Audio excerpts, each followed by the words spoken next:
Bismillahirrahmanirrahim. Assalamualaikum warahmatullahi wabarakatuh. Gimana kabarnya anak-anak hari ini?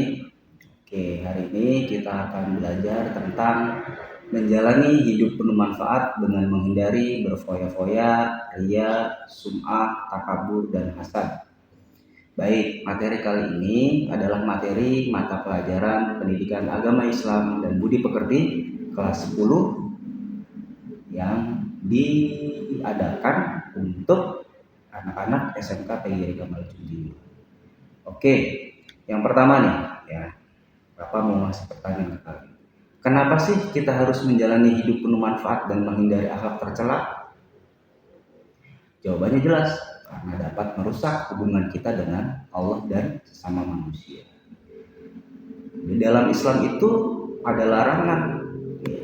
Apa saja larangannya? Ada, coba diingat-ingat lagi. Ada 6. Yang pertama israf, tabdzir, riya, takabur, hasad, dan sum'ah.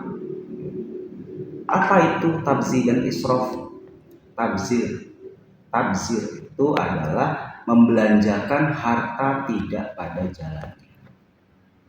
Kalau israf, membelanjakan harta melewati batas kepatutan atau tidak ada manfaatnya. Kenapa ini dilarang? Karena di dalam Islam itu kita itu mesti menghindari hal-hal yang berfoya-foya. Kita tidak boleh berfoya-foya. Kenapa? Karena di dalam Islam itu kita harus berhemat ya. Tidak boleh membelanjakan harta secara berlebihan. Tidak boleh membelanjakan harta yang bukan pada jalannya. Kira-kira itu ya contoh dari tabdzir dan israf. Yang kemudian yang kedua ada riya dan sum'ah. Apa itu riya dan sum'ah? Riya adalah memperlihatkan amal ibadah agar mendapat pujian. Sementara sum'ah memperdengarkan amal ibadah agar dipuji. Nah ini tuh dilarang. Karena kita ibadah itu harus dengan ikhlas ya. Tidak boleh pamer gitu ya. Atau ingin didengarkan, ingin semua orang tahu nih bahwa aku ini habis sholat isya misalnya ya. Nggak boleh.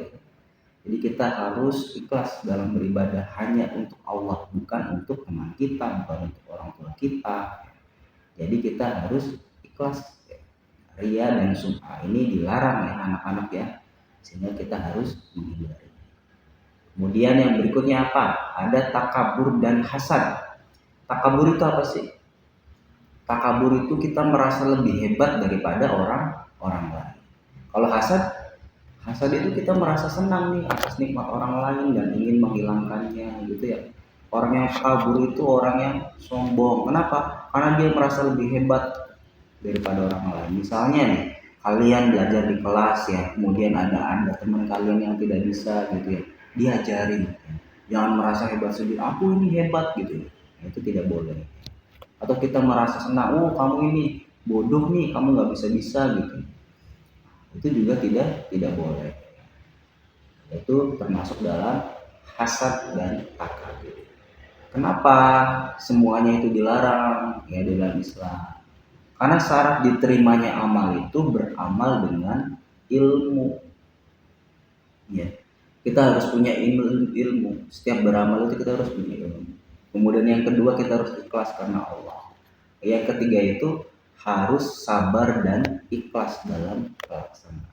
Sehingga ketika kita beribadah dengan ikhlas karena Allah, ya, tidak mengharapkan pujian dari orang, ya, maka kita akan tenang hati kita akan tenang. Dan bentengnya apa? Ini benteng amal itu kita harus meyakini bahwa Allah hidayah itu dari Allah.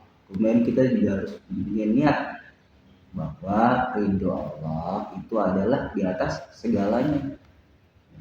Ya satu-satunya yang kita harapkan itu pahala dari Allah, bukan pujian dari manusia. Kira-kira seperti itu. Lalu gimana nih cara menghindari perilaku tercela? Nah, ya caranya itu ada 3. Yang pertama kita harus bersifat tawadu. Kemudian yang kedua kita harus bisa mengelola harta ini dengan bijak. Yang ketiga, fokus pada ridho Allah, bukan pada pujian manusia. Sifat tawadu itu kayak gimana sih? Sifat tawadu itu kita harus punya sifat yang rendah hati, ya, tidak sombong, ya. Itu sifat yang tawadu. Kemudian mengelola harta dengan bijak itu gimana? Kita harus belajar untuk berhemat, ya. Lalu yang ketiga, fokus pada ridho Allah. Bagaimana? Jadi kita ibadah apapun itu hanya untuk ridho Allah, bukan untuk mencari pujian dari manusia, dari siapapun gitu. Ikhlas karena Allah. Sehingga pada pembelajaran kali ini, apa coba yang bisa kita dapat? Pertama, harta itu bisa jadi berkah, bisa juga jadi musibah. Bagaimana cara kita mengelolanya dengan tidak berfoya-foya. Yang kedua, gunakan sesuai syariat sehingga kita perlu menghindari sifat tercela. Yang ketiga, jadilah pribadi yang tawadu. Apa? Agar kita selamat dunia dan akhirat. Seperti itu ya anak-anak. Terima kasih pada pertemuan kali ini. Bapak berharap kalian semua bisa melaksanakan dan menghindari perilaku tercela ini sehingga kita bisa menjadi pribadi yang lebih baik lagi, menjadi pribadi yang senantiasa untuk beribadah karena Allah. Terima kasih. Wallahul muwaffiq ila aqwamit thoriq. Wassalamualaikum warahmatullahi wabarakatuh.